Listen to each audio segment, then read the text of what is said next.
165 pounds, hailing from Baltimore by way of Puerto Rico, yours truly, Cash. Oh my God. Lower down your headphones. My bad, fellas. Hey, bro, in what world are you 165 pounds? Yeah, I was thinking that too. Like, he gotta be at least 190. Yeah. Yeah. You know? I'm North around of 166. Yeah. Okay. All right. Well, just different definitions of around. With that, I'm around John right now. with that note, for those of you who are tuning in, welcome to the Barcast. It's a show about basically whatever we want to talk about. At least as of lately, anyway. Normally we talk about business and entrepreneurship, but obviously desperate times call for desperate measures, and we haven't been able to go out, hang out in any bars or anything like that. So we decided we're just going to do what I like to call the happy hour. And this week's topic, we're going to be talking about The Last Dance, which if you're not familiar with is the Michael Jordan Chicago Bulls documentary, which has been amazing. I've loved every minute of it. And we have some friends of ours with us, and I'll go ahead and let Christian, my dubious co-host who's late, can't get his tech shit together, I'll let him introduce our guest for today. Thanks, Brad. I appreciate the wonderful introduction. So I'm actually glad we're switching it up a little bit. We get to talk sports. We get to talk basketball. So I got two of my hardwood brethren here. Whoa. All right. Yeah. Did it. You know, in my head when I said hardwood. Let's try that again. I got two of my boys hanging out with us. Jesus. Oh, man. So, yeah, I'm going to have them introduce themselves. We have John and Greg. We'll introduce them. And then I want you guys to when you introduce yourself, give us sort of your background, what you do from an entrepreneur tip, because that's what this Barcast is about. And then why don't you just give me an idea of sort of your knowledge of the Bulls as far as like your timeline and growing up came. So, John, you want to kick it off? All right, perfect. Hello, everyone. My name is John Cornegay. I am a photographer. I am actually a jack of many trades, but my entrepreneurial efforts, I put a lot more time into my my photography efforts in that space. So I am owner and founder of John Cornegay Photography. I focus on events, corporate headshots, and family portraits. And for me, being that I'm originally from Detroit, Michigan, and I am a through and through Detroit sports fan, I have grown to respect the Chicago Bulls once they have ascended to the NBA throne. So for me, this is nostalgia personified. Like I've watched these episodes and I've got like this intense juice to like go play basketball. I know, right? I can't. So motivating. Social distancing. Yeah, indeed. So, yeah. Thanks. Greg, what do you got? Greg Perlman. I'm a co-owner in education services company based here in Raleigh, North Carolina called Beta Box Learning. We do a couple of different things in the education world right now, focusing on our digital and at-home products. But our core business is taking a 20-foot shipping container to K through 12 schools and basically performing on-site field trips. So the shift to the digital and at-home stuff for obvious reasons. Yeah. But we've been at this now about 6 years. So I'm no longer calling ourselves a startup, but it sure feels like it every single day. And then as far as the Bulls go, I grew up a Bulls fan. I'm born and raised in Philadelphia, but my parents were both Bulls fans, big Michael Jordan fans. Why would you deviate from rooting and supporting the greatest So I never ventured into Philadelphia basketball, always respected it. But I mean, I was the kid who watched every single game. When they would win the championships, I'd spend all of my money on getting the championship swag. So when I heard that this documentary was coming out, I was like, I'm going to get to relive, the greatest days of my sports fandom. Yeah. And I'm pumped to discuss it. That's awesome.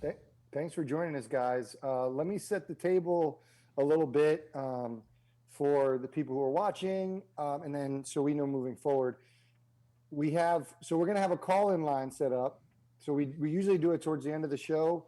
We're actually going to open it up throughout. So if people want to jump in, make points, talk trash, whatever, that's cool. Also, for anybody watching, we've tried to come up with some questions that are sort of like,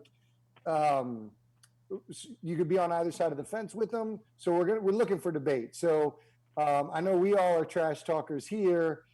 So I want to have fun with it. I want to get into it, and I'm sure I know you guys won't let me down. Brad, you're going to put the number in the comments? Yep, just did it. It's in the chat right now. This week? I did it last week too. I don't know what happened. Yeah, so let's start with this question. My question is, what do you guys remember about the Bulls? Like, so the documentary is based on their final season together, which was 97-98, but the Bulls dynasty, what do you guys remember about it? Greg, you can kick that off. It always felt like the biggest sports event possible when the Bulls were in the playoffs, Bulls were in the finals. There was just a different energy, whether it was, chopping it up with your friends at school, hearing your parents' friends talk about it, hearing it on the news. It was just different, man. It was the Jordan show coming to town. It was like living a phenomenon in real time. It was amazing. Yeah, John, what about you? Yeah, same. Again, it's hard to really, I guess, quantify like how big Michael Jordan was at the time, but it really was one of those things where it was religion. You knew every Sunday NBC, it's a Bulls game on, and you come after church or before, you try to hurry up, get out of church early to go to the game or check out the game, and it was clockwork. And so, and you knew what time it was. You're gonna watch the show. John? I feel like everyone between the age of 28 and like 55 can sing that entire NBA on NBC theme song. Yeah. And like it gives you chills, man. Like they just don't have anything like that anymore. It was the best. Oh, the good old days. Look at you sounding like an old man. Back in my day. So, with that said, John, you mentioned you're a Pistons fan. So were you hardcore Pistons after the Bad Boys? Because I'm trying to remember. I know obviously when they had Chauncey and them boys, which was like early 2000s. But like right after that, I don't recall them being that good. What was it? Were you like a hardcore fan, or did you kind of fizzle out? So I'm a Pistons fan. I'm a Detroit fan through and through. So my thread lines are there. Man, you poor thing. It's like Christian and his Knicks and his Mets. No. So and his that's Jets. not necessarily true. That's not necessarily true. We have some championships and we've been some places, so we know. But that's not 100% true. But I understand. So no, yeah. So for me, it's through and through the Detroit Pistons. However, I think because of the close proximity of Chicago to Detroit, I really became more a Central Division fan. So it's interesting. So it's like, so if the Bucks or the Pacers are doing good, I don't necessarily mind. It's the Central Division that the Pistons, play those guys and that. And so for me, we had some rough spots. So you got to think Mike ascended, Isaiah got hurt. He tore his Achilles. Then Grant Hill comes in. Mike's still killing the league. Mike takes a step back. Then Mike comes back and starts killing again. We still have Grant though. We have young Grant, but still. Oh yeah. It never worked itself out. And then from there, young Grant turned it into a championship though. So That's true. I can't be mad. Well, and Brad, were you a Lakers fan growing up? No, so I was a Bulls fan growing up, but my dad, who was like hardcore, into basketball, he was 6'6". He played basketball all throughout high school, had scholarships to college and stuff. And then decided to go into the Army, but he even played basketball in the Army. He was diehard Lakers fan, like Showtime Lakers, Magic, Kareem, all those guys. And then here I am. I'm like, well, I love Michael Jordan. And he was like, and not that he didn't have the respect for Michael, but it was like, he grew up in the 80s, so it was all Lake Show at that point. And so then until the Bulls finally took over in 91. But it was kind of interesting in my household when I was younger because I was all about Michael and my dad was still all about the Lakers. Nice. I'm going to pause. And can we point out John Cornegay's bicep in that picture? Greg was just mentioning this before. Hey, look how big is my bicep? Look at that profile picture is on point. Move. I mean, I'm saying, hey, I'm just, I need a black and white now. Man, this is a kid-friendly show, John. Why you hit him with the good stuff? Hey, why does your knit cap look so relaxed? All of it. It's all on brand, man. You got to be ready. All right, so let's talk about the show, the documentary. What are the takeaways? Like, what are four episodes in as of this live stream? What are your biggest takeaways so far? Brad, what do you think? My biggest takeaway, I think, we idolize Michael Jordan so much, and it was interesting for me to see. I mean, I was like 5 years old in 91 when they first won. And so, like, for me, it was just always about Michael Jordan when I was growing up. But I didn't realize like just how much it took for him to realize he needed the team in order to win instead of just trying to carry everybody on his back. So like that was kind of one of my biggest takeaways. It was like watching him admit and realize as he's, coming up through since he came into the league and then finally realizing that, he needs the rest of his team in order to win.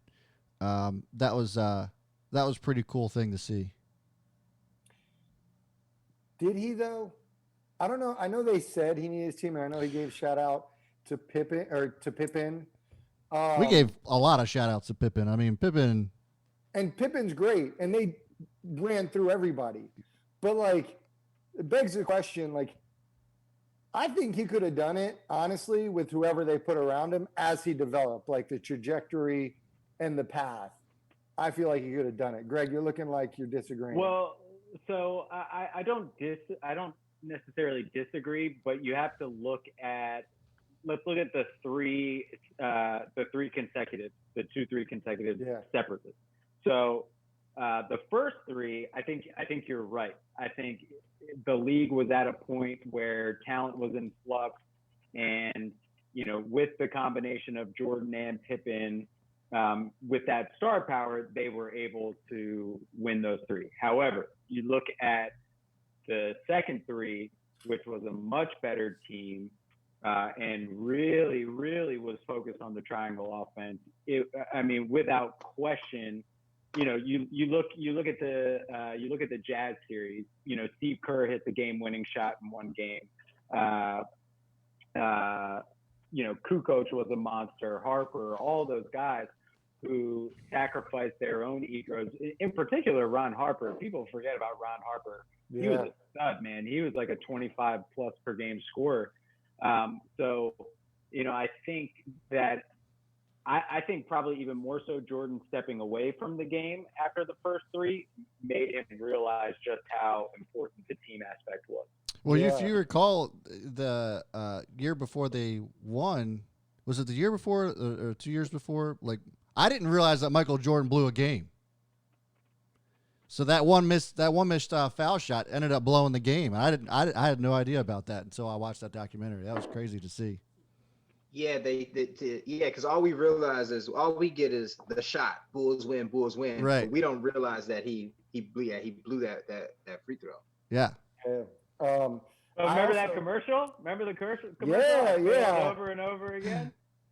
Yep. speaking of Ron Harper, you forget how good he was, and you forget how good the Cavs were. Yeah.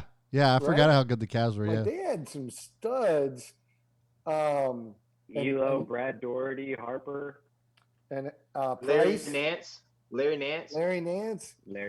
They Yeah. had a squad. All right, what do you got? What about you, John? I don't want to necessarily say takeaway, but what stood out to you in the documentary? So far, what stood out to me is the genius of Phil Jackson. Yeah. Phil Jackson's a genius. And like the fact that it just makes so much sense that you realize that he grew up next to a Native American reservation. And so he has this level of culture that he was exposed to. And then he's the flower child. So he did acid. And so all these things come into like this understanding of like, he has just a different perspective to basketball beyond X's and O's.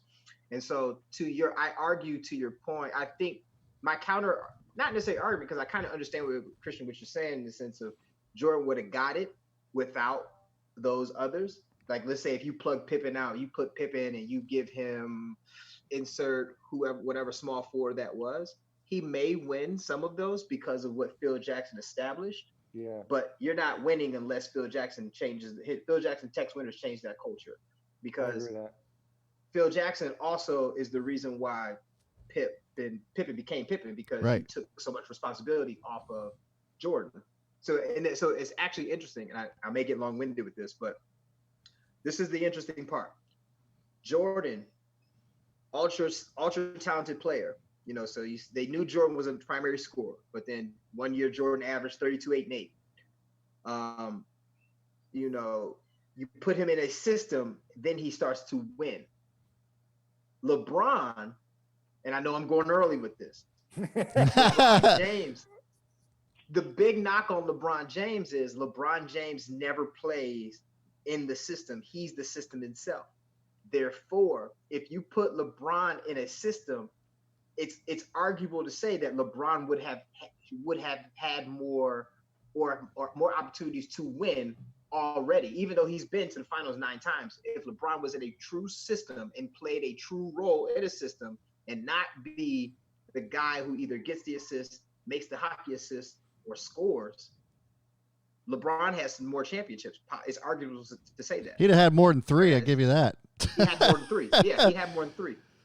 Yeah, maybe, but I think there's two. When you talk about Jordan and where he was at and LeBron, I mean, what they alluded to with Jordan was he was getting his, but you get out of rhythm.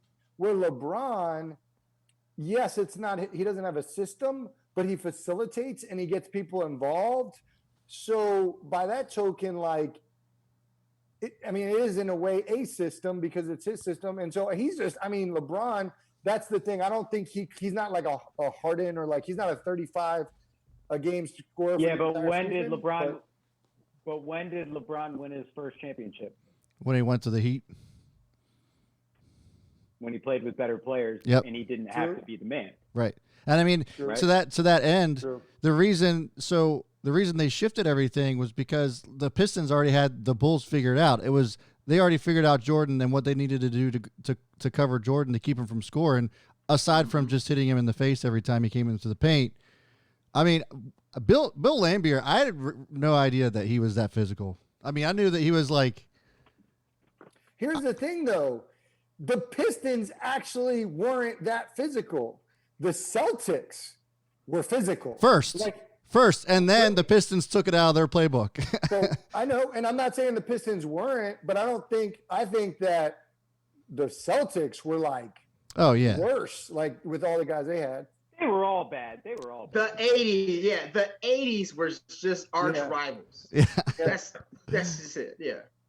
But I think the bad boys, it's almost perceived as they were worse than everybody else. And I guess that's my point is there were teams that were just as physical. Yeah. I mean, you had Rodman, Bill, and I mean, to an extent, Rick Isaiah. Mahorn. Yeah. To an extent, Isaiah Thomas was there. He was probably the least physical out of all of them. I'll argue this. Was it that they were that physical?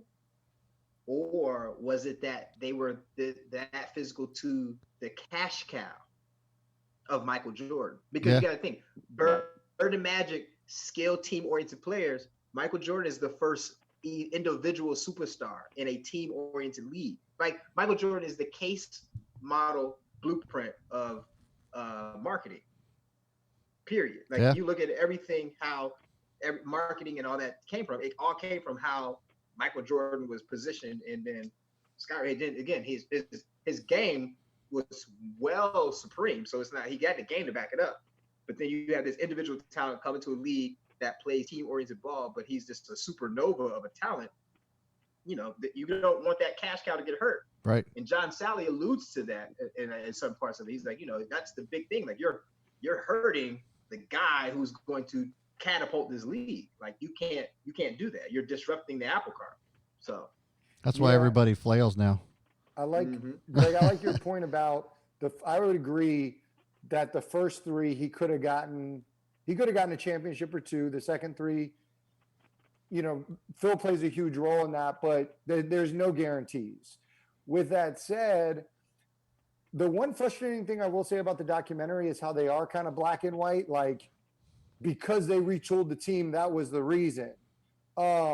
Michael Jordan's a smart dude, and basketball is about evolution. And I would argue, this is kind of cliche, but like championships are won in the offseason and the adjustments you make and what you work on. And Michael Jordan's like LeBron's the same way, where they just, whatever their weaknesses are, they hone them in the offseason. And so when they talk about Michael Jordan gaining muscle and all that other stuff, like, I don't know if the Pistons could have continued to do that, in addition to the fact that they were getting older as well. So I could argue that they didn't have to dismantle the team. They get a different piece or two, even just one, like they could probably still beat the Bulls as long as Michael Jordan, you got to adjust. They adjust, so you adjust.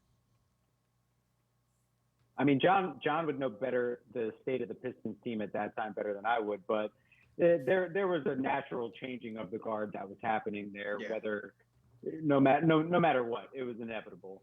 But I don't know, man. I like my major takeaway from it thus far is very similar to John's. I mean, Phil is the greatest. I'm not sure if they win. I'm not sure if he wins without him. I mean, look at all the great scorers in the history of the NBA.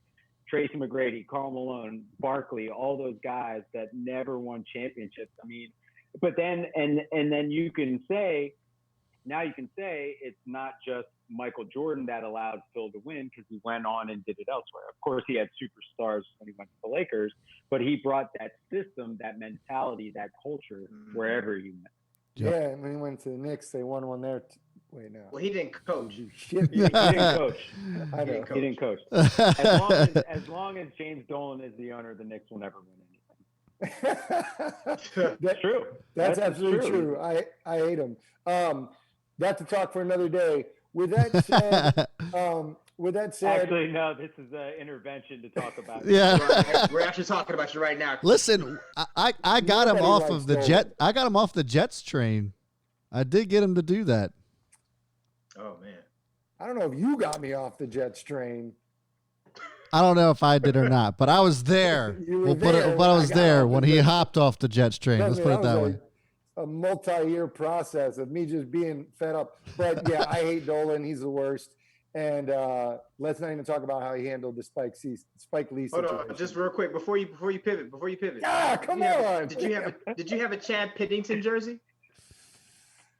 No, I did not. But I did. I love Chad Pennington. I'm not gonna lie. I love Chad. I mean, he might not have had the strongest arm, but he had a touch. Oh God. Rand University doesn't exist without Chad Pennington.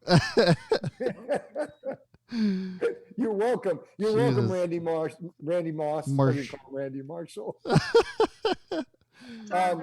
So let's talk about the episodes. Greg, which one was your favorite episode? Favorite? Probably 4. Like for me, I haven't learned anything new. But 4, I think episode 2 and 4 brought back the most like kid-like feelings for me. Like watching watching that was just like I like was immediately transported like in front of my parents' TV as a 8 to 14-year-old. Yeah, John, what do you got? Same. I think I like, because again, I feel like the 1 in 3 episodes, 1 in 3 year. This I guess this is for the old. This is for the young guys who don't know anything. So it's kind of like, I'm like, oh, I remember this. I remember this. But then like the intricate details of like how they said, all right, Robin needs a bender, and they Yeah, let Rodman go. And they let Rodman go to Vegas, and then they go pick him up. Like, that's wild. But He was yeah. he was not in Vegas when they picked him up. He was back in Chicago, which they did not include in the documentary. Oh, Yeah. yes. So they made it seem as if they yeah. literally flew to Vegas themselves, and because Carmen. Well, then no, because they cut the Carmen Electra, and Carmen Electra was like, he knocks on the door, and Michael Jordan's at the door. So like, in my mind, I'm like, oh, Jordan went to Vegas to go get my guy. That's funny. So do we know this for sure? Because it makes. I was wondering, they flew out to Vegas. Do we know this for sure? That he was Yes. in Chicago? Yes. Carmen Electra and Carmen Electra and Dennis Rodman were dating. Right. They Yeah. were. So yeah. It wasn't just like a hotel room fling. She came back to Chicago with him. Oh, Gotcha. I mean, I know they were dating. It just they did make it seem like Vegas, and I've never heard either one. Well, that's almost why episode 3 is And your my girlfriend favorite. can go to Vegas with you. That's almost why episode 3 is probably my favorite one, because it was like, Yeah. it wasn't quite so much it's all serious and business. Part of it was just kind of funny. And I actually like the fact that it almost like Phil Jackson almost kind of could relate himself to Dennis, because he was just so far out there and everybody just thought he was just his fuck up and like whatever. He's just there. He's a big body that knows how to rebound. But when they were like, when Robin was talking about how he would watch people, take shots and he knew exactly where they were going to end up before they even took the shot, like, that blew me away, because, all you saw on the surface was just him, like, it's just Robin, the crazy hair. He's kicking photographers. He's dating Madonna and Carmen Electra. Like, that's all anybody ever saw. But, like, he was a straight up genius. And the crazy part is that he didn't really have to try all that hard. He just, the way he describes it, he just picks up basketball because somebody asked him to, while he just watched one of his buddies, dealing drugs about an hour prior to. So I was like, that to me was actually one of the coolest parts of the story so far. I loved the Rodman part. I don't want to say you forget how good he is, because but that first year he was with the Bulls, he was a monster. Like, So he averaged like 16 plus rebounds. That's insane. That's ridiculous. Like crazy, dude. Those are the type of athletes that always get me so frustrated, because I just can't understand, because I wasn't born with God-given Right. talents, and I had to work my ass off to get every second of playing time I ever got. And to think about a guy who's in his early to mid 30s who can go on like a 6-day bender and then Right. come into practice and smoke Michael Jordan in laps. Like, are you kidding me, dude? Like, come on. It's impossible. I'll tell you what came out of watching, especially the episode with Rodman, and that story about his vacation and Phil Jackson. And you could tie this to business. Like, at that level, the talent, I mean, you're splitting hairs. And so the edge comes from like those type of things, like Phil, to be able to seemingly connect the dots with somebody. Like, if you look at Rodman and you're like, there's no way I can connect on that level. That was impressive. But by the same token, he does all these subtle things that I feel like incrementally are what put them over the top. So one is to treat them all differently, right? Like, Yeah. So if Rodman, you need to let him go, you need to let him go. But even the fact that like he brings Jordan in, that's smart. Like, you bring Jordan in, you involve him in that decision. A lot of coaches have too big of an ego to even do that. But then I got a greater appreciation of Jordan, because when you really look at Jordan, like, I know he says he's going to come off as a jerk, and I don't know what he's going to do to make me think that he's more of a jerk, where I thought he comes off better. But even in that moment, like when you watch him with his teammates, he's busting their balls. He's joking around. When they're on the court, it's serious. Yeah. But that's basketball. Off the court, he actually seems pretty cool with them. And then even just like having that conversation where he's just saying, you know, you ain't going to see him if he leaves, but Jordan understands. Like they all understand. And I think those are the little things that Phil Jackson does that you can't really quantify. Yeah, no, I agree. I think again that Robin connection was wild. Yeah. That whole aspect of like again, like to for him to have that conversation, and then and you kind of see how it almost evolved into that father son type of thing. I think that's what just separates Phil Jackson from everybody else. Him and Popovich probably are the only two that are probably in the same category. The crazy part is that Phil, in a sense, is kind of crazy like Robin was. It's just that Phil wasn't as outwardly expressive as it, but he was definitely like he had some Robin on him on the inside, and he actually admitted a lot of that too. I mean, with the acid reference and stuff like that when he was actually playing ball, like that was crazy. Mm-hmm. And I didn't know he actually coached in Puerto Rico too.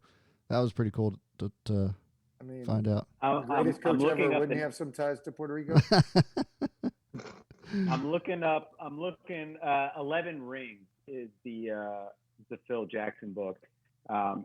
There's two actually that I read. More Than a Game and 11 Rings. Unbelievable deep dives into Phil Jackson. Highly recommend. That's awesome. I want to transition to my man Jerry Krause. Oh God. Did they do Krause dirty? Yeah. So, and the reason why I think he did him dirty. I think he's done dirty because he's not here to defend himself. So we only get in the perspective of Jordan and the players, which is, if you look at Jordan's mentality is really just about the sanctity of the game and, you know, doing things right, because, you know, his whole thing is, well, don't break us up. We should have the ability to be broken up by way of defeat. That was his whole mentality of it. And so, you know, Jerry's not here to defend his own, I guess, character flaws of his own ego, so to speak, as everybody else is. And I think that's the part where it's like that can be a little bit disingenuous. What about the players? When you're watching the players joke and bust his balls and whatever, make fun of him, when you're looking at that, do you think they're doing him dirty? In that moment? In that moment. Being a former collegiate athlete, and I'm just thinking like so let's say for us, that would be a second or third assistant coach per se. No, I don't see anything wrong with that. I would agree with that, because I think what this documentary is doing, what's up, little man? What's up, Langston? What's up, Papito? Langston, say hi. Hi. All right. My hair's looking good. You. Yeah, you see him. So that, like, the way they portray it, like, to me, they're not doing anything different than any basketball team. And I think that's what a lot of people who aren't necessarily privy to basketball in particular, and John, you could probably speak to this a little bit more because you're collegiate, but excuse me. Two of us. Yeah. The last time I saw you on the court, you got shot by a sniper. Hey, bro. I've had about 17 years of dealing with a lower back injury. Forgive me, but 2 years collegiate, D3. All right, fair enough. Which in basketball, D3 is just. So rephrase the question. Community college. So for both of you guys who are collegiate basketball players, and I mean, in the NBA, it's the players run the league, and the players, they'll curse at coaches, they'll yell at coaches, they'll talk shit to coaches. Now, maybe not Pop, but typically, like, they weren't doing anything that was egregious. And I feel like the way they set it up was like they were making fun of them or not. Like, basketball is a trash talking sport, if there is any. And there's also not the same level. To me, I would argue that there's not that same level of respect, where I feel like a lot of people don't realize that. Like, that's just normal for basketball. What say you, fella fellas. I Greg, think you that go. I've realized All right, well, who the villain is in Space Jam, and it's Jerry Krause. You're on it. That's yeah. That's who that villain was though. Yeah. yeah, 100%. 100%. I think the thing that the documentary could have done a better job of is painting him as the great architect that he was. Which is true. Who traded for Scottie Pippen on draft day? You know what I mean? It wasn't Michael Jordan. It wasn't Phil Jackson. It wasn't Doug Collins. Like they should have given more props to the man that architected 6 world championships. Yeah. Now, if they won those in spite of him, then I think the documentary is accurate. But everything that I know is that he put together those teams. That's it. John? Yeah. I mean, again, the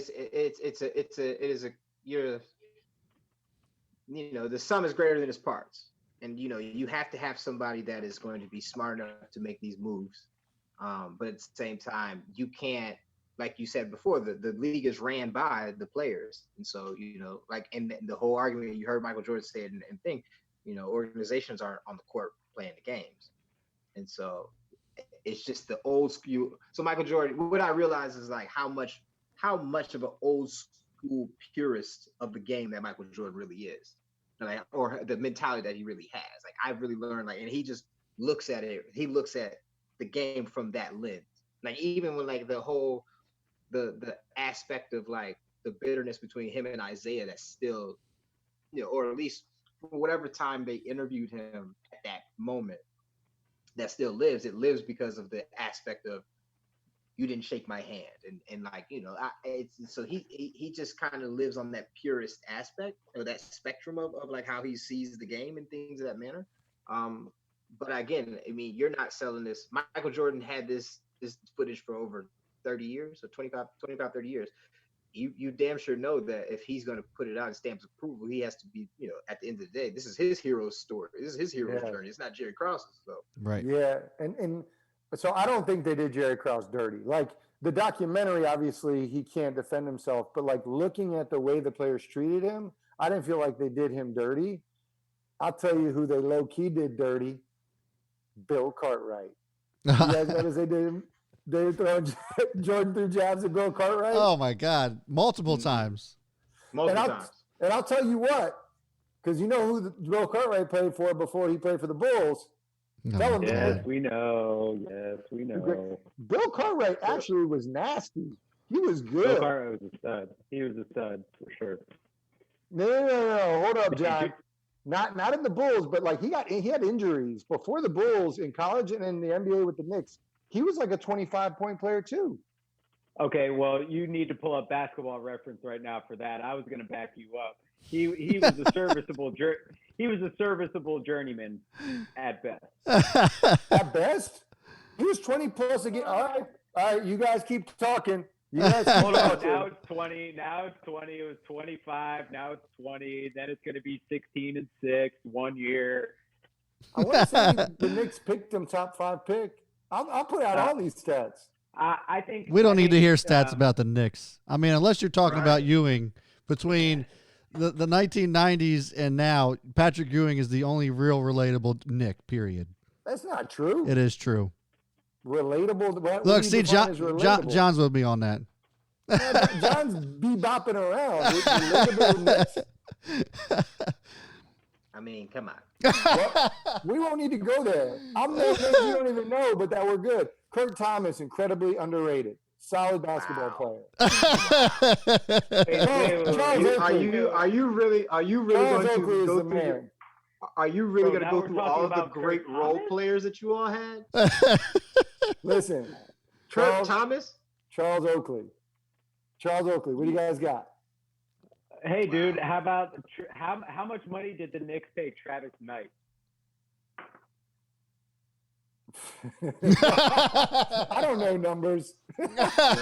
Oh, now he doesn't know numbers. You just spouting off a bunch of stats earlier. All right. Bill Cartwright. So go ahead, Greg. I was going to steer us back on track, but you're the host. Go ahead. Keep us veering off the cliff. I just want to say that I was wrong about 25, but before he got injured, he had 21, 20, and then teens, 17, 15. But his first 2 years, he averaged 20 points a game, and he was an all-star with the Knicks. I rest my case. And then the rest of the NBA figured him out. Just say you're surprised that he scored 21 points a game. Oh, I'll give you that. Okay. I can't remember a Bill Cartwright highlight. Because you remember the Bulls. You weren't even born when Bill Cartwright was with the Knicks. Like I was gonna say, like when I even think about that first three-peat, I think of Stacey King, Horace Grant, Scottie Pippen. You know, I don't even think about. I mean, if Bill Cartwright's technically in that front line, I didn't even think of him. Well, that's the whole point. Is he was injured. He wasn't after he got injured. He wasn't the same player. That was my only point. He couldn't even jump. Okay. You remember that first. Anyways, anyways, I got to tell this story, Brad. You got to hear this story. So, John runs pickup at the local gym down in Raleigh, North Carolina.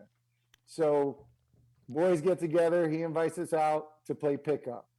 Myself, Greg, John. Hey, bro, if you're about to tell the sniper story, like you can save your audience the boredom. You're about to deflect the shame of your dumb comment onto a story about me almost tearing my knee into shreds. Tear your knee into shreds? For Christian and Brad's audience, I'm sure you guys know by now that Christian doesn't know how to take responsibility for his actions. He said something dumb. I don't even remember what I said. Greg's gonna be the fall guy. He was literally the fall guy. If they don't want to hear the story, then I won't tell the story. It'll stay with John and myself. We remember. All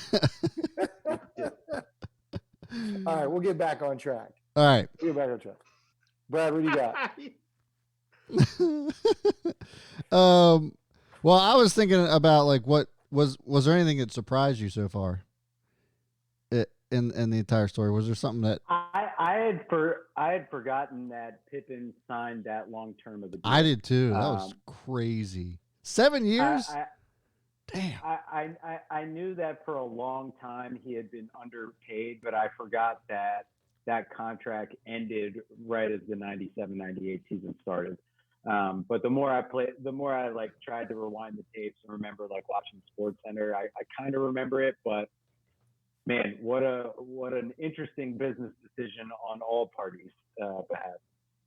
Well, I forgot that I didn't realize going into that last season, and Greg, you probably knew because you were a Bulls fan. I didn't realize it was known that was their last run. And it's idiotic. Like, it's idiotic that you would break up a team that wins a championship, which leads before the season even started. Which is ridiculous. I have a trivia question for you, Brad. Okay. Do you know how many times in their entire franchise history, the Chicago Bulls have been to the NBA Finals, and how many times they have won? No, I don't. Greg, do you know? I believe they're 6 for 6. They have not been any other time than the 6 Jordan years. I thought earlier, for some reason, I was thinking like in the 70s they had been, but like the Orlando Blackman era. Yeah. Never even, which makes it even crazier. Like, to me, this is where I kind of depart from the whole Krause argument, because you could say he shaped those teams. I could argue like if we go back to Bill Cartwright, what did Bill Cartwright do for the Bulls? Could you have a better big potentially? Like, yes, Scottie was a good pick, but it wasn't like the craziest pick in the world. So like when you look at him dismantling the team, two things happen. Either, and I don't want to say he wasn't great or he wasn't an architect. I don't want to diminish that.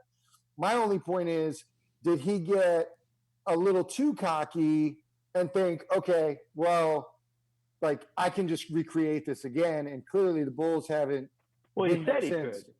He said he could. Yeah. I mean, he 100% had a Napoleon complex. Oh yeah. And thought that he was, the biggest swinger in the room. But man, that 93-94 season when Jordan was gone, they made a pretty deep run in the playoffs, and Pippen, was, I think, second in MVP voting that year. I was going to say, Scottie Pippen was on any other team, he would be the best player on that team. It wouldn't matter what team it was. So here's another. I think he was probably the second best player in the NBA. But that's a not true statement. Well. So in that year, 93-94, Scottie Pippen was probably the best player in the NBA. Well, all of the voters would tell you that David Robinson was. I know, but I'm just like stats wise. I mean, he probably was. So here's another reason that the statement that you made about breaking up the team. So this is another reason why I'm really off of it. It's not Jerry Krause to me, because Reinsdorf signs the checks. So if Reinsdorf really wants everybody to stay, he's going to fork out the cash. And Reinsdorf is known to be a notoriously cheap owner per se. So it's kind of like, that's what I'm saying. Like to me, yeah, we look at Jerry because Jerry is in the operations as the builder of the team, but really it's Reinsdorf, because Reinsdorf makes that decision whether or not are we going to run this band back together again. And he felt that folks were getting long in the tooth. He wasn't going to do it. So I don't know. I think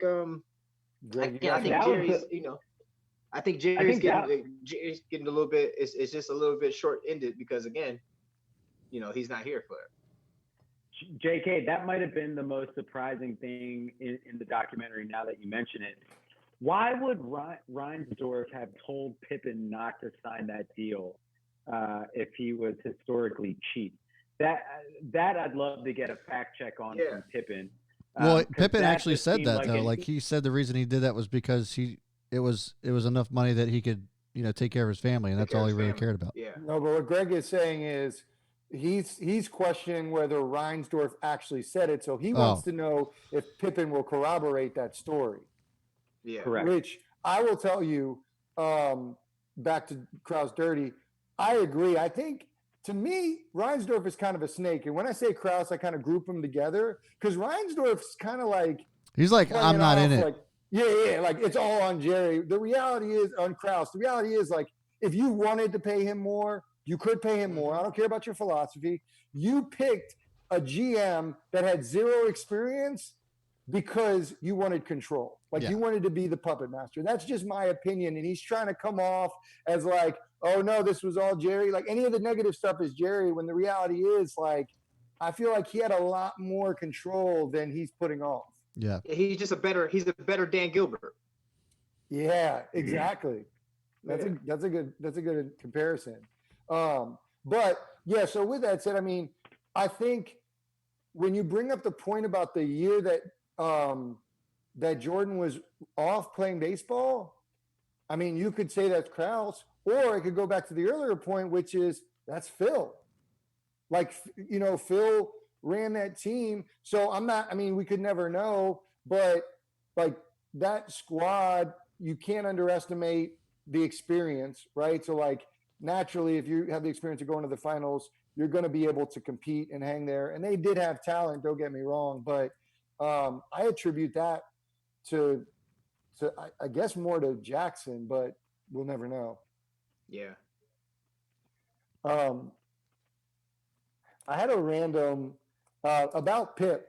Pip still looks like he can ball, by the way. He does look like. Did you see him shotgun that beer with Pat McAfee? What's that? No. Did you see him? He shotgunned a beer with Pat McAfee on the golf course. No, like a week ago. It was awesome. Hilarious. He's coming off, like, to me, he's coming off weird. Like, I don't know what it is about his energy or whatever. He's always been like that. He's always been like super passive and. Yeah, I mean, he's a bumpkin. He's a country. Right. He's a country bumpkin, man. Middle of nowhere, Arkansas. I think this one. I think this season, obviously, you have to highlight. I don't think you're not going to see the heroics of Pippen until once we start getting into the nuances of like the dream team for the Last Dance, because you got to think he missed 35 games in protest. Yeah. And then That was so he hilarious, got by eight- the way, when he was just like, and then all "Fuck of a it, sudden I'm he's gonna like, enjoy "All my right, let me summer." go and come back." Yeah, but Shaq did the same thing. Shaq did the same thing. Yeah, that's true. So I want to ask this question before you guys see any more episodes. Which Bulls team was the best Bulls team? Without a question, 72 and 10. I was just about to say Nine- 72 and 10. It's got to be. 72 and 10 Bulls. Not even a question. And I think that's the 72 and 10 Bulls by far. Greg? Oh man, I think I agree. When you go 72 and 10, you're just like I remember crying at one of the games that they lost. I think they lost a game to Toronto, and I cried. I was like, I can't. No, this isn't supposed to happen. But I would say they're the best team, with the caveat that the championships over the Jazz are more impressive than the win over the Sonics that year. Mm-hmm. Yeah. Both of them. Yeah, I actually would disagree. I wouldn't say that. I mean, it's easy to say that, but I think that honestly, that last team without the drama, like if they just locked in one game, I might take them over the. I think they would give them a run for their money. And you got to remember also, those years after, didn't they win like 69 games the next year? 62 and 20. 62-20, and then what did they win this 97 year? I think they did. I think it was around the same. They're on the same. I think they did 62 and 20 or 60 and 22. One of the two. They had 69 wins, I thought, one year. They didn't have 69 wins. But I would say, to me, I think that 72 and 10, that's incredible. But it's almost like when you look at like the Warriors and their run, people start figuring you out.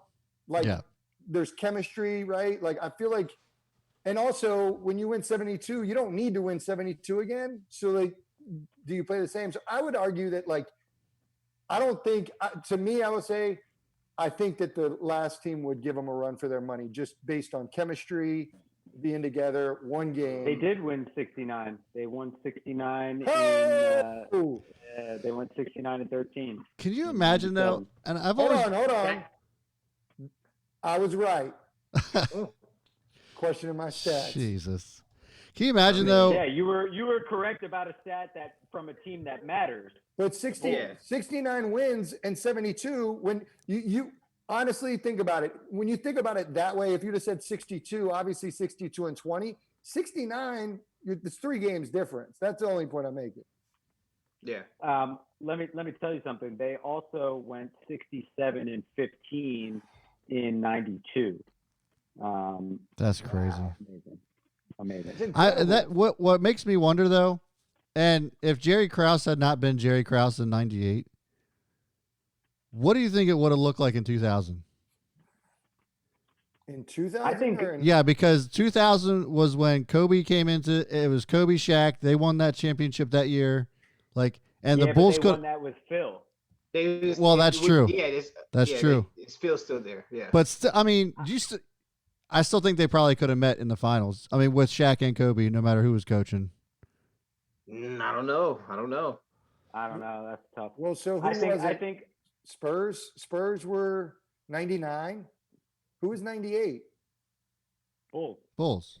And then 99. No, 97, 8. Who's 98, 99? The Spurs. They beat the Knicks. I thought that was 99, 2000. The strike season was 98, 99. So the Spurs were the team that would have been in the mix. I mean, I don't know. You talk about a few years later. 2. It was just 2 years later. 2000, 2001? Or 99, no, 2000 was the lockout season. 2000, 2001 was the lockout. Yeah. Yeah, so 97, 98 was the last Bulls run. Yeah, so okay. 98 season, 99 season, and then the 2000 season. Yep. But Greg's here fact checking. But yeah, I don't know, George. I mean, I think they could have. gave a run definitely the next season. They should have been to the finals, but I think after that it would have been tough. Yeah, Indiana was coming. That's true. Yeah, but they never. I mean, the Knicks were coming. Who? The Knicks beat Indiana, baby. I think they would have won one more, and then Pippen's health would have become a real problem. And I think in 2000 you might have seen them lose in the finals for the first time. Yeah, because Pippen aged relatively quick. After he went to the Bucks.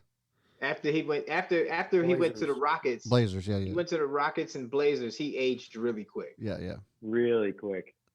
Well, he didn't have much either. Those Blazer teams would have given. I mean, they gave the Lakers a lot of trouble, and I think they would have given the Bulls a lot of trouble too. That speed and youth and size up front would have been a problem. Yeah. Luke Longley would have had a tough time guarding that front court. Yeah, I think one of the things that I never realized, but when it was said, okay, that makes sense. Jordan never went to a game 7 in the finals. Like 6 finals, to me, that's a testament to the type of player he is to shut it down when it counts. Like that's impressive. Except he went and played for the Wizards. That was very unimpressive. What was the Wizards? what was he was still scoring impressive? 20 with the Wizards. Let's be easy it on was him. amazing, dude. I mean, watching Jordan play at any point Yeah. is amazing. One of the craziest games that a lot of people never talk about. I'm pretty sure it was Game 3 of either the '97 finals or the '98 finals. But they held the Utah Jazz to under 60 points in the Under game. 60 points, 45. They had like 45 for the game. What? Dude, I mean 45. Hold on. That sounds crazy. John I could say Stockton, they held. 55. Yeah. Jesus, that's crazy. Or yeah. Let's be careful. I'm looking it up. It was 96 to 54. Yeah. And they set the record for the fewest points ever scored in the history of the NBA. That was Rodman, baby. That's amazing. Yeah. That's 96 amazing. to 54. Is that what you said? Yeah, dude. They beat him by 50. A professional team. No, it was Game 3. That's wild. That's incredible. Fewest field goals and a half. Fewest points and a half. I mean, Jerry Sloan's quote, I don't know if I've ever seen a team play any better defensively since I've been in the business. And they ate us alive. Unbelievable. That's crazy. That's unbelievable. To hold a championship. I mean, the Utah Jazz were a very, very good team. Oh, yeah. You had Carmelo and John Stockton. Anything. Yeah. But, man, to hold them under 60 points. That's wild. Two of the 50 greatest players of all time. So I'm not gonna hold you. I remember when John Stockton hit the 3 and eliminated the Houston Rockets because of they were playing in the I think it was Western Conference Finals. Because I was like, yo, we're gonna finally get this Houston-Chicago series that we've been trying to get, and Barkley was on that team. Yep. And it was Barkley, Olajuwon, watched Mario Barkley, Ellie, and Drexler, and I'm like, oh, we're about to get a star-studded finals, and John Stockton hit that 3 at the buzzer. Oh, it was crazy. That thing was heavy. That shot was heavy. I Yeah. remember, dude. Crazy. I want to do a little game with you guys. Rapid fire, guess the nickname. All right. So I've pulled some fun NBA nicknames, and you guys, anybody can shout them out. Start out with some easy ones. The Iceman. George Gervin. Ooh. George Gervin. Jelly Bean. Joe Bryant. The Worm. Dennis Rodman. The Big Dipper. Will Chamberlain. Ooh, that was a little tough for you guys. That was This good. one's going to be tougher. I think one of you might know this. Chocolate Thunder. Daryl Dawkins. Darryl Dawkins. All right. Nice. The Pearl, easy one.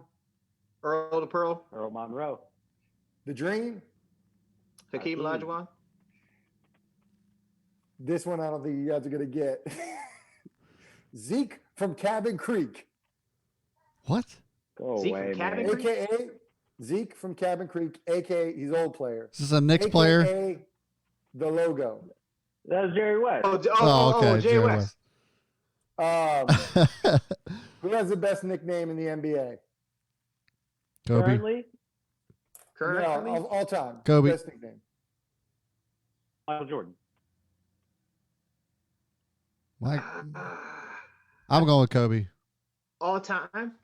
All time. Chocolate Thunder is pretty good. That's pretty damn good. Well, Black. Thunder can go multiple ways with that one. I mean, Black. But I would say The Mamba I would is say a Iceman. brand at this point.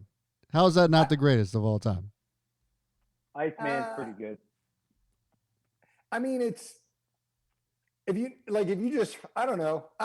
Mamba's cool, but I don't know if I think it's great. Like I don't know. It's a good nickname. I got one. What about Go ahead. Paul Pierce, The Truth? Ooh, that's a good one. Meta World Peace. That's another good one. I wish it was someone other than Paul Pierce, but I found one in my research that I did not know. Do you know Yao Ming has a ton of nicknames, and I Of course think he does. collectively he has the best nicknames. Do you guys know any of Yao Ming's nicknames? Give me one. No. No. nope. And I don't want to get canceled by guessing. So I'm going to name all of them, and I'm going to save the best for last. The Ming let's do it. Dynasty, Beast from the Far East, Great Wall of China, Chairman Yao, Ming the Merciless, Oh my God. the Chinaman, the Dynasty, and last but not least, Shaki Chan. With that, we actually have a caller. You want me to take this Yeah, one? They're calling to tell you you're canceled. I have a feeling, yeah, this is a repeat caller. Hi, who's this? Yeah, you know it is. You know it's a repeat. Yo, what about Clyde, man? You all crazy? What What about about him? Clyde? Clyde Frazier or Clyde Clyde the Drexler? Clyde. Talk about nicknames. Come on. Okay, all right. Hey, man, good broadcast. One of your favorite fans again here. Good broadcast. The thing I haven't seen the documentary yet. I am going to see. I'm sure it's a great documentary. But when I tuned into the broadcast, I actually thought you guys had two superstars. I thought you had Carmelo and James Harden on, but I guess James Harden. I guess it wasn't. I guess it was just two wannabes. The beard. But I'm hanging in there. I'm hanging in there, though. I'm hanging in there with it. And, I'm a Knicks fan. I get tired. I enjoy the broadcast. I got tired of them kicking their asses every year during the Jordan era, but I'm hanging in there. I hate hearing about those damn Bulls, but I'm hanging in there with you guys. I'm trying to hang in there with you guys. Well, thanks. Appreciate the call. Thanks for calling in. All right, I won't keep you. I'll take care, you guys. All right, you too. I will And you say- guys have traffic on? Do you guys have traffic on the twos next? We should. By the way, I didn't show you guys this. I have this bad boy, the Yeah. Jordan yeah. rules. I'm reading that. Wearing the 5. Shout out to my dad. What's that? He was wearing the Jordan 5. Oh yeah. Sorry. All right, so let's wrap it up. So we'll go around. We'll go around the table here, so to speak. Who's your top 5 players? All right, I'll attempt to go first because this is a revolving list for me. But in no particular order, Jordan, Iverson, Ooh, that's a good one. Dirk, Wow. Kobe, and Baron Davis. I like Dirk. Are you serious right now? What? I like Dirk a lot. I just one Yeah, question. I made that up to just to joke at you.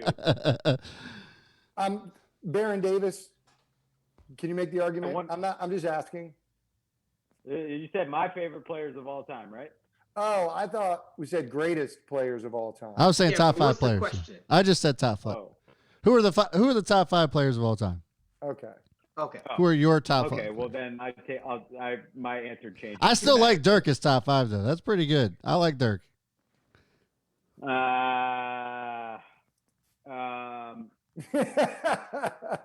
right, John, I bought you some time. You go. All right. Top 5 all time. Yeah. Kareem's my 5. Elijah Wan's my 4. Ooh. Ooh. At the 3, I'm gonna go Larry Bird. No, I'm sorry. You are not LeBron. answering the question. You are not answering the question. I'm going LeBron. I am. I'm answering. I'm going LeBron. My 2 is of course MJ. My point is Isaiah Thomas. Oh, okay. Ooh, all right. I knew that was coming. So now the question has morphed to put together the best starting 5 of all time. Yeah, that's a different question. Yeah, that's a different question. I'm just saying, who's your top 5 players all time? Period. Well, I just started at the center position. That's all. Yeah, that's whatever. That's intrigue. You got 5 point guards. You got 5 shooting guards. It doesn't matter. Right. Oh no! Hey, no! I just want to know the criteria. This is a quick story. This is a game my mom and I used to play when the '92 Dream Team came out. USA Today had all of the like headshots that printed out. So we cut them out and we turned them into trading cards, and we would stack the deck and try and assemble our best 5. So I love these conversations. Been doing That's cool. since I was 6. That's a really cool story. So in John's format, I'm gonna go with Shaq at the 5. I'm gonna go with Tim Duncan at the 4. I'm gonna put Kobe at the 3, Jordan at the 2, and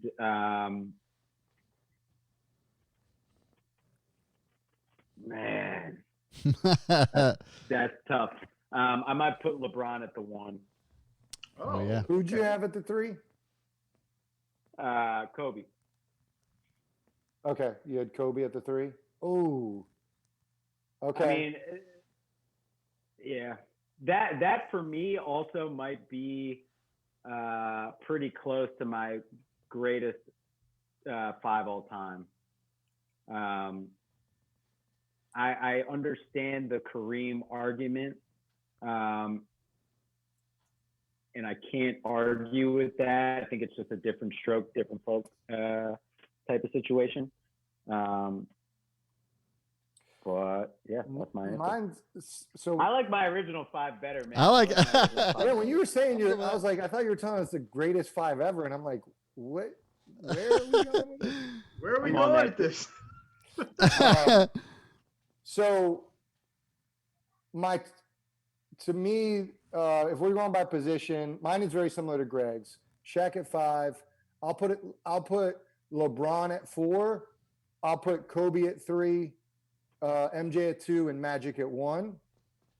But my top 5: MJ, Kobe, LeBron, Magic, and I got to put Bird in my top 5. I feel like Bird's not getting as much love as he should. That dude can get a shot off from anywhere, and he's Mm-hmm. So I feel like he's not getting love over time. Magic at point. You got to go Magic at point. In my opinion. Yeah. 100%. But LeBron, I'll accept LeBron at point as well. I'm surprised nobody said Will Chamberlain. Mine's Will Chamberlain's in my top 5. I got Chamberlain, LeBron, Magic, Kobe, and Jordan. Well, now we got to get into a Bill Russell and Chamberlain debate. Yeah. Bill Russell. He doesn't get any love. He doesn't get as much love, I think, as he should as well. I would agree with that. Bill Russell gets every single ounce of love from the players, and I think that's all that matters to him. Mm-hmm. Yeah, that's a good point. Yep. What do you have? Let's do this real quick. I would put Kobe as my number 2 above LeBron. Does anybody feel strongly against that? Not strongly. I don't feel strongly against it, but I wouldn't. You put LeBron too? I would definitely put LeBron too. LeBron. If we already know Mike, Mike's 1. Yeah. We know Mike's 1, right? Yeah. So yeah, I'd put LeBron over Kobe. Yep. Can we get a little justification on that, JK? Yeah, absolutely. My justification of it is, so if you're going to use the comparisons of, this is just how I look at it. If you use the comparisons of championships, it's a mute point when you go, because it technically you can lean it more towards LeBron, because there's only been, Kobe has 5 rings, but he's only been the best player in 2 of those 5. LeBron has 3 rings. He's been the best player in all 3 of them. So Didn't Wade win one of the comparison. MVPs? I think Wade won one of the MVPs. No, Nah. LeBron Wade won all 3? Wade won his when he was With about Shaq? with Shaq. Yep. Okay. So Okay. that's my breaking point there. And then where LeBron gets the nudge for me is that I am a more Michael Jordan fan than anybody. So when Kobe was coming up, I didn't like Kobe, and I didn't really learn to appreciate Kobe until Kobe's latter years, where it's like, all right, I respect he's trying to really be like Mike. And then when he finally came out and said, hey, Michael Jordan was this much of a mentor to me, it was like, all right, he was close, but even in his closeness, he was nowhere near what Mike was. So for me, it's hard for me to give him a nod, even though he tried to emulate a GOAT when he wasn't nowhere. He was close, but he wasn't the GOAT. Whereas LeBron's something totally different. Yeah. Where it's like his greatness is different. Like LeBron, like I said earlier, LeBron literally, you put LeBron and 4 other guys, and he's dictating everything. Whereas Kobe's just an assassin who has the heart to play hard and score. But it's like, I just think like the fingerprints on the game, LeBron does that at a higher level than what Kobe did. But he did, but not nowhere near how Mike did it either. Well, couldn't you then say that? I mean, I would argue LeBron, the better comparison is Magic, and they facilitated the game. They're bigger. I mean, LeBron's a point. I mean, he could be a big man, but he facilitates the game. Like he's responsible for that. I guess I just think Kobe plays I think Kobe and Michael play in a different dimension. And I've talked to you guys about this. Defining moments, like they just go to another level to me. And I think that's why I give him the slight edge, because he has that mental. I just don't see it with LeBron. Yeah. Not taking anything away, he's still. I mean, it's right there. I mean, they're good. They're great for different reasons. Well, but I think when you break it down, when you really are splitting hairs, and I think Jay LaRose said it the best. When you're talking about mentality, when you're talking about who's the better player, you're really talking about whose approach to the basketball game do you like more? Do you like the aggressor? Do you like the attack aggressiveness of a Kobe, of a Jordan, or do you like the methodical assassination of LeBron?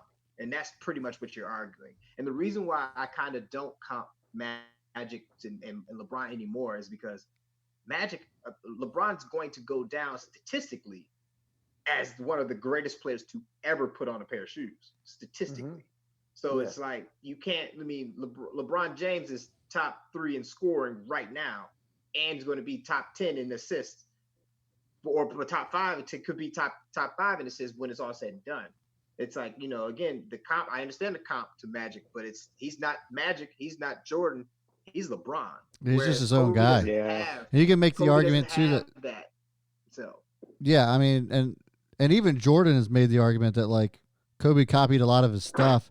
So it's almost like Kobe like tried to emulate Jordan and then put his own spin on it, whereas LeBron just came into the league and was just his own person. He was his own player. There was no, oh, well, let's compare him to this guy or that guy. He was just LeBron. But the greatest thing I've ever heard was, and this is not from me, obviously, it's from Kenny Smith. Kenny Smith said his definition of what defines you as a GOAT is if you played in a league and there is a definite league change or a rule change to deter your dominance. That's what qualifies you as a GOAT. So he was like Kareem Abdul-Jabbar in college. There was no dunking because of how dominant he was in college. You couldn't dunk the ball. So I didn't know this. It's just mind blowing. It's mind blowing. But I didn't know this. But in the early early stages of basketball, early stages of Michael Jordan's career, like his rookie and sophomore career, his sophomore season, they had an illegal defense. I mean, obviously, you know what illegal defense is because if you're playing, everybody has to be man on ball. You have your arms away. You can't zone. Now you can do a little bit of zone in today's game, but there was a thing called illegal offense. So the Bulls used to clear it out on one side and would like stack all four other players up, like to the top of the key or to the other wing, and let Jordan go one-on-one. And he was scoring at such a clip that they banned that offense. That's crazy. Yeah, that's wild. That's wild. So you got to be a rule changer to be a GOAT. And technically, if you look at the next trajectory of this, Steph Curry could possibly be in them type of categories. Shaq was one. Well, so what rule changes did Shaq really have? Hack-a-Shaq. Hack-a-Shaq. Okay, yeah, Hack-a-Shaq. Okay. A strategy. Like intentional fouling. Yeah. Intentional fouling. I mean, he changed. Okay. Yeah, I didn't mean the Hack-a-Shaq, but because of the Hack-a-Shaq, they implemented that. Yeah. I would definitely. I mean, Steph doesn't get enough love. What was the rule with Steph Curry? What was the rule with Steph Curry? There wasn't. I think the evolution of the game. Steph has changed the game to the point now where it's like Steph changed the game now where Greg, where you and I can go on the court and be like, you know what, I can play with these 6'7", 6'8", 6'9" because I can just sit out here and shoot 40-footers. Sure. Yeah. He definitely. When did who forced the hand check rule to go into the NBA? Was that in the Jordan era? Yeah. Wait, for them to stop hand checking, you mean? Or stop it, or stop it? Yeah. I want to say this. The hand checks. I feel like the hand check stopped right at the end, right towards the end of the 90s. Right when I want to say it's. I feel like the hand check stopped when Iverson in '96. Yeah.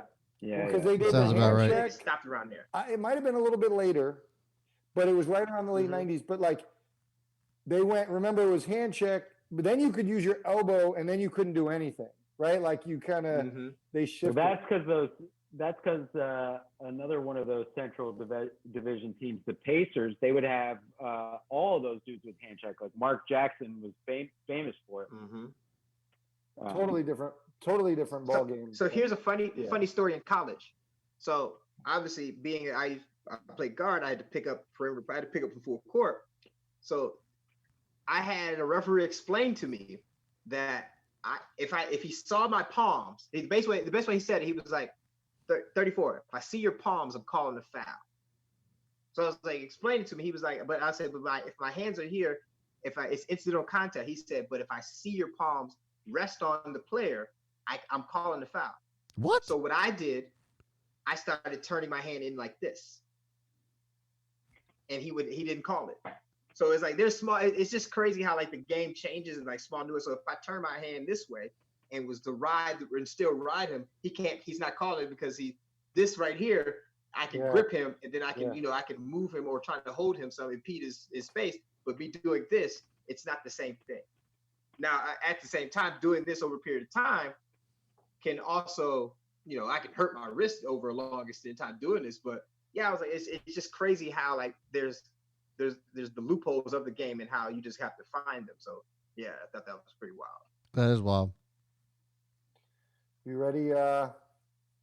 You ready for the toast? Oh. Let's do it. I've got my ginger root beer. I still have my Jack and Coke. I see the Jack back there. That's right.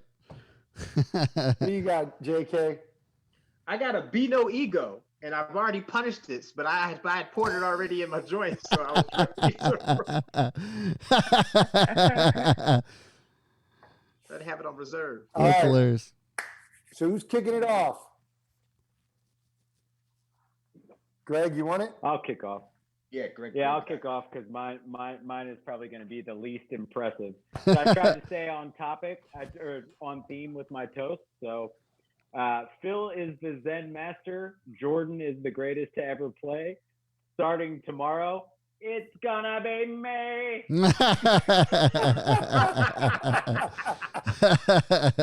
Cheers. Cheers. Yeah. Oh man, It can Jake, only get better from here, fellas. Oh that was God. good. That was good. I like it, JK, what you got? fellas. We are living in the new normal. Salute to the pivot, and let's all go ahead and make magic happen. I like it. Cheers.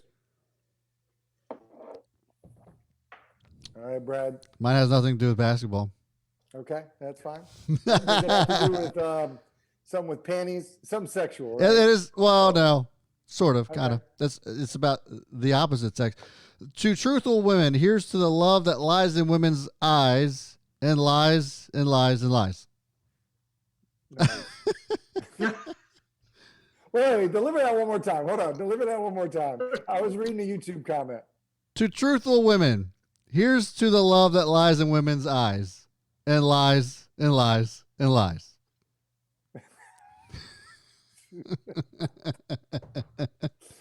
Oh my goodness. There's probably no women watching this right now.